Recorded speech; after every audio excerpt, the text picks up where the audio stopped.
There is a kind of sadness that no one speaks out loud. It doesn't erupt like a breakup. It doesn't bring the sobbing grief of a death in the family. It just sits there, quietly, in the eyes of an elderly person hearing their child say, "Mom, Dad, you should move into a nursing home. They'll take better care of you there."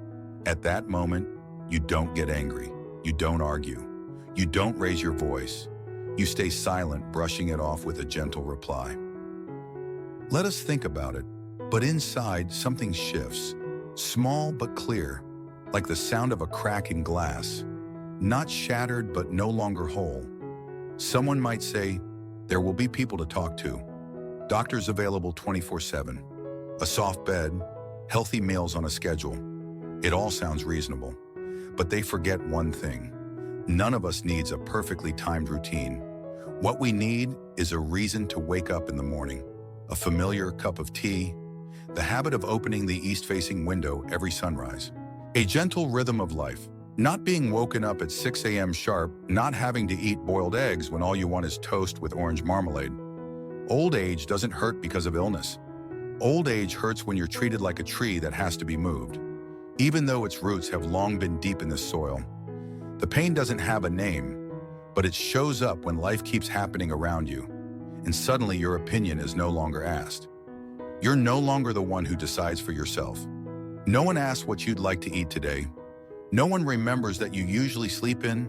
You start to feel like a piece of luggage, neatly stored, instead of a person with their preferences in life. I once heard an 83-year-old woman say, "I'm not afraid of getting old. I'm afraid of not being able to live my way anymore." The words sound gentle, but they carry a deep cut. And today I'm not here to speak against nursing homes. I only ask that we pause just for a moment before deciding that a clean place with trained staff is enough to be called a place to live. Because sometimes living isn't about being well taken care of. It's about holding on to the little things that have become a part of you, like breathing, a potted plant you've raised yourself, an old ceramic mug, chipped but still used every morning. A wind chime on the porch rings gently with each breeze, as if to remind you I'm still here. Moving into a nursing home isn't wrong, but if you haven't asked your own heart carefully, then don't rush. Because the emptiness you feel, it isn't just about being left behind. It's because you're slowly falling out of the very things that made you you. You still remember that feeling, don't you?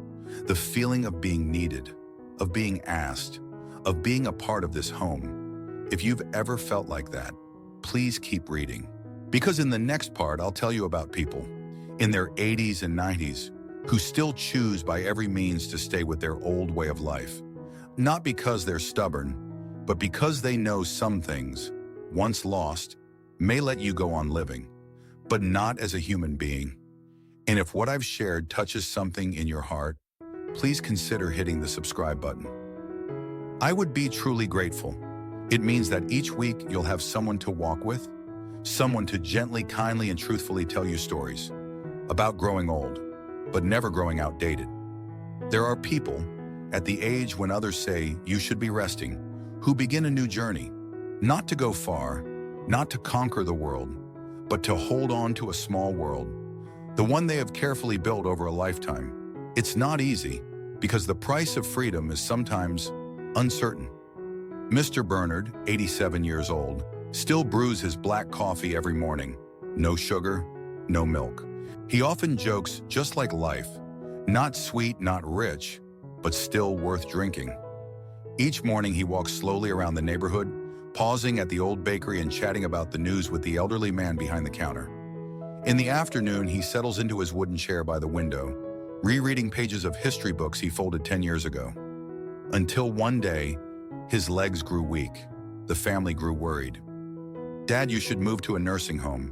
They have staff 24/7. Bernard simply smiled. "If tomorrow morning I can't drink coffee the way I like, or choose my bread, then what am I living for?" He didn't fight to age. He just chose to keep the things that made him feel alive. And so he began to redesign his life without leaving his old house. He installed handrails in the bathroom, bought motion sensor lights for the hallway, hired a nurse to visit every Monday morning. His daughter comes each week to shop together and cook. The house is still the same, but now it's more than just a place to stay. It's the final border of freedom, where Bernard preserves the small but essential things, his routines, his memories, his dignity. Mrs. Catherine, 86 years old, still lives in the two-story house where her children grew up. People say it's dangerous. The stairs are steep. The house is too big now. Her children suggest a nursing home, with elevators and people to talk to every day. She looks around her home, where a messy drawing from her grandson still hangs on the wall, where the curtains are the ones she sewed herself back in 1978. Then she quietly says, "If I leave this place, maybe I'll live longer. But will I still be me?" And she chooses to stay. Not out of stubbornness, not to challenge anyone, just because she doesn't want to live in a place where her memories are placed into drawers. She calls in a contractor to install stair railings, lays down soft carpet on slippery steps, moves her bed to the ground floor, replaces the bathroom door with a sliding one. In the afternoon, she stitches a few lines of embroidery and listens to old cassette tapes of her late husband's voice. Sometimes when her grandchild visits, they make tea and share life stories. The nursing home remains an option, but not for her, at least not yet. And Mr. Lewis, 79 years old, has a small garden in the corner of his yard. It's not much. Just a few rose bushes, a line of orchids, and a couple of pots of purple flowers hanging on the wall. But to him, that garden is where he's been planting the memories of his life. Every morning he brings his coffee out to the garden, sits beside the newly bloomed flowers, and takes a long, slow breath. Better than any expensive perfume, he always says. But the back pain started coming more often. His knees no longer bent with ease. His son told him, "Dad, please don't push yourself anymore. Let us hire someone to take care of you, or we can move you to a senior center with a garden. They'll take better care of you."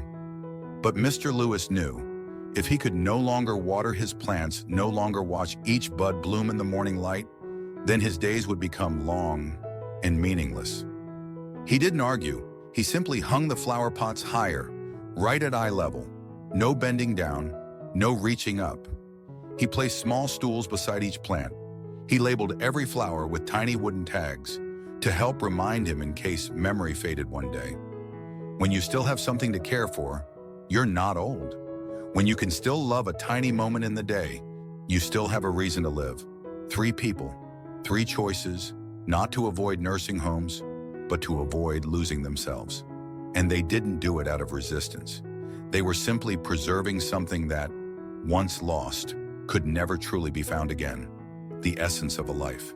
No one teaches you how to grow old the right way, but you can ask yourself a simple question: do I still want to live my way, even if only for a morning a cup of tea or a moment of touching damp soil? If the answer is yes, then please be patient with the life you have. Even if your legs are slower, your vision is not as sharp. Your love for life can still shine through the smallest things. And in the next part, we'll go even further, into things that might seem strange for the elderly to begin with, like making TikToks, learning how to video call, or creating your journeys through memory. Don't believe that all the doors have closed, because life, if you keep your heart open, can still feel new every single day. We grow up with a simple belief: when we can no longer take care of ourselves, a nursing home is the best solution. There you'll be cared for.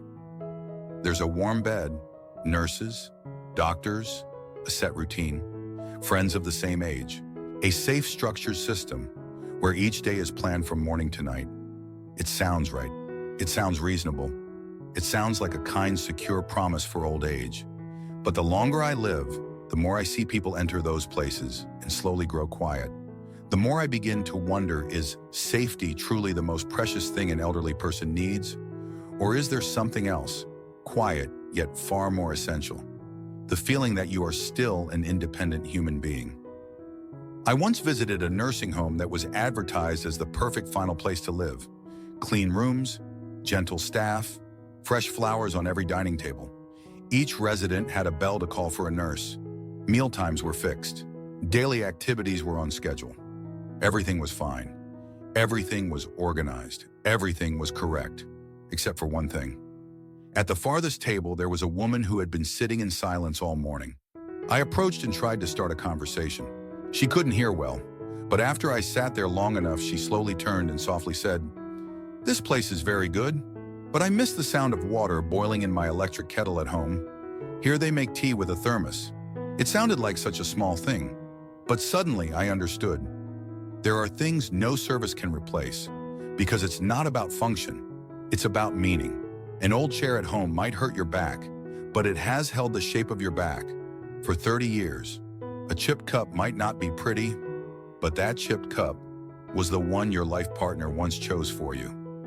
The crackling of the stove, the light streaming through the window at 8 a.m. These are all part of your emotional map. Losing them is losing a part of yourself. I'm not writing these words to criticize the idea of nursing homes. Truly, they are necessary and helpful in many cases. For those with dementia, complete mobility loss, or no family, places like these are where they can be protected and live more safely. But if you still remember the path from your bedroom to the balcony, if you still enjoy making your morning tea, if you can still tell the difference between a sparrow's chirp and a garbage truck, if you still want to keep a corner of the sky just for yourself, then please don't be so quick to believe that moving into a nursing home is always better. Because some things may seem small, but they're the last pieces that still make you you. We don't live just to be cared for. We live to have the power to choose when to wake up, to choose what to wear even if no one's watching, to choose whether or not to eat fried eggs, to choose whether to turn off the lights or leave a nightlight on. The feeling of being in charge of your own life may sound simple, but once it's gone, you'll realize, yes, you may live longer, but you no longer feel alive. I know someone might say, but living alone is dangerous. What if you fall? What if you get sick suddenly? What if you forget your medication? Yes, I don't deny that. The risks are real, but we live in a time when technology can support most of those needs. Wearable medical alert systems, motion sensors in the home, automatic medication reminders, cameras connected to loved ones, scheduled nurse visits. You don't need to be in a nursing home to receive proper care. What you need in it is a smart plan, not a migration away from yourself. Many people move into nursing homes not because they can't stay at home, but because no one showed them how to make their home a safe place to keep living. We need to reconsider the old belief that aging means handing over your life for someone else to arrange. No, you don't have to give it all away. You can ask for help without giving up your right to live. You can accept support without losing your freedom. You can grow old and remain yourself. And if you're facing a big decision, if your loved ones are trying to persuade you about a better place to grow old, ask them one thing: is that better place the one that gives you peace of mind, or the one that still makes me feel alive? Sometimes clarity comes from a very ordinary question. Not dramatic, not loud. Just an old person sitting quietly in the morning light, looking out the window, and wondering, if I leave this place, will I still be me? And if the answer is, I'm not sure, then please stay a little longer. In the next part, I want to show you things that might seem childish, but have brought joy back to many older adults. Making TikToks live streaming, cooking learning video calls, growing plants through online communities. Because sometimes joy doesn't come from where you live, but from the fact that you're still willing to begin something new. Even when your hair has turned white and your hands have begun to tremble, there is a quiet kind of prejudice, never spoken out loud, but it slips into glances, into gentle reminders. You're old now. You should rest. You should sit still. Let others handle things. Live simply, neatly, and quietly. Don't start anything new, because how much time do you have left anyway? That sentence, though it may sound caring, is like an invisible latch locking shut the door of curiosity for the elderly. It locks away new things, locks away experiences you haven't yet tried, locks away the feeling of truly living, and leaves you just waiting for the end. Mrs. Agatha, 78 years old, was one such person. She lived alone, quietly content with her potted plants, an old radio, and a handwritten cookbook she'd compiled back in the 1970s. Her granddaughter Lily would often visit, but each time her eyes were glued to her phone, giggling away. One day Agatha asked, "What's making you laugh so much?" Lily held out her phone. "It's TikTok memes, Grandma. People make all kinds of funny videos. Some dance, some tell stories, some share cooking tips. Agatha chuckled. Can someone old like me join in? Lily answered half joking, I haven't seen any old folks do it, but who says you can't? And that's how something new began. No one expected her first video to be anything special. Just a short clip Agatha, standing in the kitchen swaying gently to the music while stirring onions in a pan. The lighting wasn't great. The camera shook a little, but the way she smiled while holding the wooden spatula made people pause. Comments started showing up. She's adorable. I wish my mom could smile like that. Thank you for reminding me of my grandma. Agatha didn't understand all the abbreviations in the comments, but she felt the warmth. From that day on, she posted one video a week. She made radish soup just like when her husband was alive. She asked her granddaughter, what do young folks eat these days, then tried to make it. But her way, she toasted bread with butter and added a little peanut butter old school style. She made lemongrass lemonade and tied ribbons around the glasses. One day she went live, not to sell anything, but just to tell stories. When I was your age, phones still had rotary dials. Back then we wrote letters put on stamps and waited 3 days for it to reach the one we loved. There weren't many viewers, but enough. Enough for her to feel seen and heard. No one corrected her. No one told her, you talk too much. No one cut her off. She once said, I used to think old age meant not starting anything new. But it turns out, all you need is one person to believe you still can begin. And sometimes, that person is yourself. Old age shouldn't be a perfect silence. It should be a slower rhythm, but still full of sound. Still something to try to mess up, to laugh at, to retell. You don't have to be on TikTok.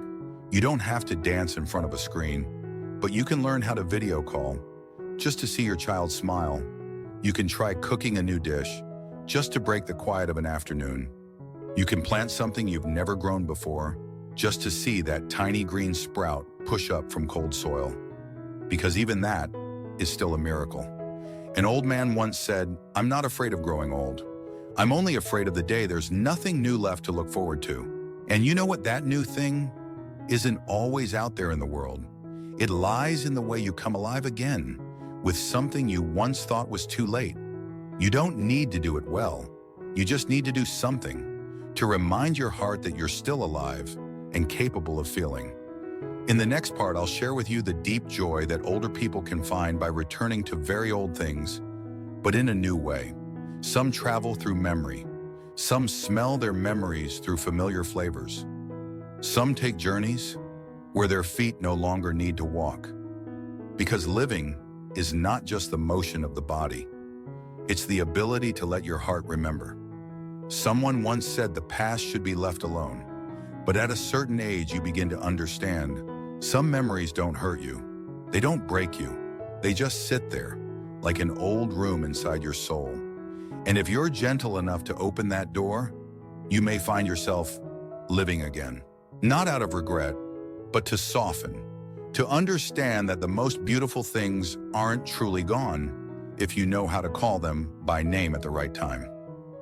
Mr. Victor, 85 years old, was once a man who loved to move. In his youth, he drove across the states, not because he needed to get anywhere, but because he believed each place had a different wind. He and his wife used to sit together by quiet rivers in towns no one remembers, just to listen to the sound of flowing water. But now his legs are weak, his back is curved. Even sitting too long makes him ache. His last long trip was to the hospital for a heart check. One day while tidying up his old bookshelf, he stumbled upon a tin box. Inside were faded photographs, him and his wife, when she was still alive. Paris, Rome, Kyoto, Venice. Their faces were young, their eyes lit with joy. He looked at one photo for a long time, then softly said, I can't go back there anymore. But if I close my eyes long enough, I can stay there. Just a little while. From that day, he asked his grandson to help him search YouTube for each place he had once visited.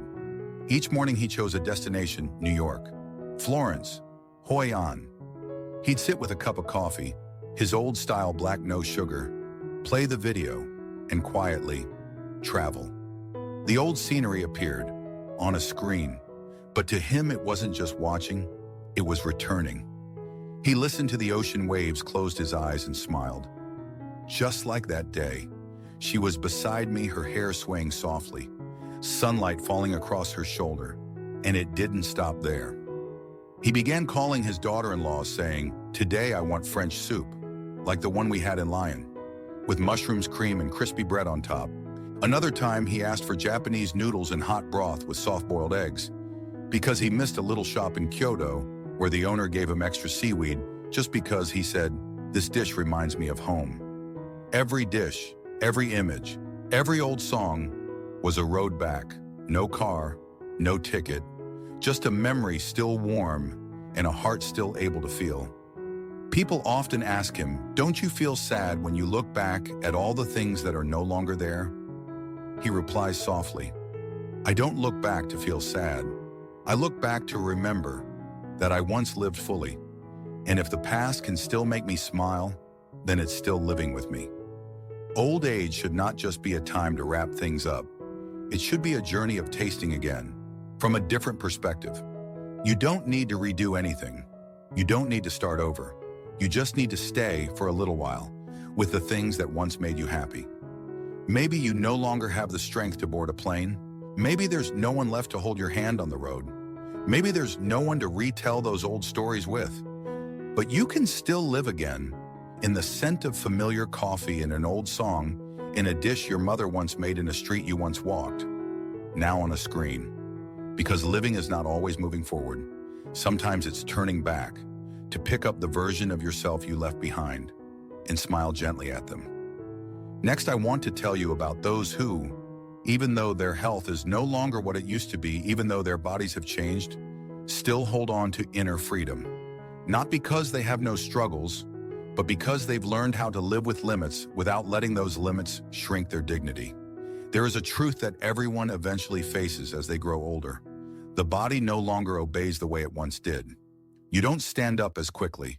You can't walk far without knee pain. You can't lift heavy pots. You forget the name of someone you just met. You don't remember when your back began to hunch. The shirt that fit last year now feels too loose, and your breathing becomes louder with every step up the stairs. But what moves me most is not the people who are still strong, but those who are no longer strong and remain free. Not freedom as in doing whatever you want, but the freedom within, the freedom to think, to choose, to live slowly without being swept away by fear. I remember visiting Miss Emily, 84 years old, living alone in a small apartment. She could no longer go grocery shopping. She couldn't stand in the kitchen for long. She didn't remember the phone numbers. She couldn't take the trash outside. But when I stepped in, I smelled a faint scent of cinnamon. Everything was tidy. On the table were a cup of warm water and an open notebook. Inside, she had written, "It's cloudy today, but I still like this soft kind of light. It reminds me of the Highland afternoons long ago." I asked, "Do you feel sad not being able to go outside anymore?" She smiled, "Of course, but I don't stay sad for long. I've started to focus on what I can still do instead of clinging to what I no longer can." Then she pointed to a corner of the room, a small tea table with an old porcelain set. "That's my little corner of sovereignty," she said, her voice playful like a child. "Every day at 9 a.m. I brew tea, even if no one comes, even if it's just me drinking, because I want to remind myself I still own my time." That sentence stayed with me for a long time. It reminded me losing physical ability doesn't mean losing freedom. True freedom is the ability to choose what still holds meaning, even within real limitations. The freedom of old age often lies in very small things. You can still choose which shirt to wear today. You still decide what time to eat, even if it's the simplest meal. You still set an alarm, not because you have to, but because you want to begin your day in your way. You still play an old song to bring back a feeling that only you understand. And most importantly, you still have the power to redefine what a fulfilling day means. It doesn't have to be about finishing big tasks. You don't need to clean the whole house. You don't need to cook 3 full meals. A day could simply mean brewing a warm cup of tea, write a few lines in your notebook, calling someone you love, sitting quietly in the afternoon sun for 15 minutes, without overthinking. That's enough. That's fullness. That's freedom. The final secret is not a special pill to keep you young, not some technology that lets you walk like you used to. It's the ability to adjust your attitude when everything else is no longer the same. Freedom doesn't come from the body. It comes from how you protect your dignity, even when your circumstances are far from ideal. A person might need a wheelchair, but still lift their head proudly in conversation. A person might no longer remember everything, but still offer a gentle smile when asked, "How are you today?" A person may not travel anymore, but still hold an inner journey by rereading beloved books, listening to old songs, and writing down memories yet to be shared. Limits are real, but living smaller doesn't mean living less. It simply means you're shrinking the space to preserve what matters most. Like an old garden, when you can no longer plant full rows, you can still tend to a single flower. And if you care for it with love, even one bloom is enough to brighten your morning. In this final part, I want to leave you with a personal message. Not to teach, not to inspire, but simply a whisper from one old soul to another: you are not alone. And every single day, there is still a way to live with meaning. No matter where you are, who you're with, or what condition you're in. If you've stayed with me this far, I know you are not someone who gives up. Not someone who says whatever happens, happens. Not someone who ages passively. You're simply someone still searching for a way to hold on to yourself amid everything slowly slipping away. And if there's one thing I want to leave you with today, it is this: you still have the right to choose. Even if your body's no longer strong, even if your memory's no longer clear, even if your children don't ask for your opinion like they used to, even if your home feels emptier now, even if the mirror no longer shows the youthful person you remember, you still have the right to choose how you live each day. You can choose to keep your rhythm, even if it's slow, to hold on to a habit, even if it's small, to claim a space, even if it's just a corner table for your morning tea. Write down what you think, even if no one reads it, to remember someone who's gone, as if they're still here. You have the right to preserve the pieces that made you you. And you know, there will be days when you feel like there's nothing left to look forward to. Days that feel empty, exhausting, and filled with questions like, am I still useful? But on those very days, I hope you'll remember a kind word you once said to your grandchild, a dish you once cooked that made everyone smile, a time you sat and listened to someone's story without judging, a memory that only you carry because you are the last one who remembers. Those things no one else can do for you. That's why your presence still matters. Old age is not the final chapter. It's the quiet one. Quiet but not silent. Slow but never meaningless. Each day you wake up, plant your feet on the floor, and walk to the window to look at the sky is another day you are continuing a deeply important journey, a journey of living with self-respect, gentle strength, and quiet courage. I don't know who you are. I don't know if you live alone or with your children. I don't know if you're happy or silently enduring something no one else sees. But if you've made it to this final line, then I know this: you care about how you live. You're not just seeking to exist. You are seeking dignity within your existence. And to me, that is a kind of quiet nobility. Hold on to yourself, even if it's just through a single candle, a tiny garden on your balcony, a song you replay each night, or a wool scarf you knit just for yourself. And if your heart falls still sometimes, let it. You don't need to be brilliant, young, or strong. You only need to be kind to yourself. A little more each day. If something I shared today touched something inside you, please consider subscribing to this channel. I would be deeply grateful. And more than that, so we can remind each other we are not alone, and we still have the right to own our final days by living fully, gently, and without regret.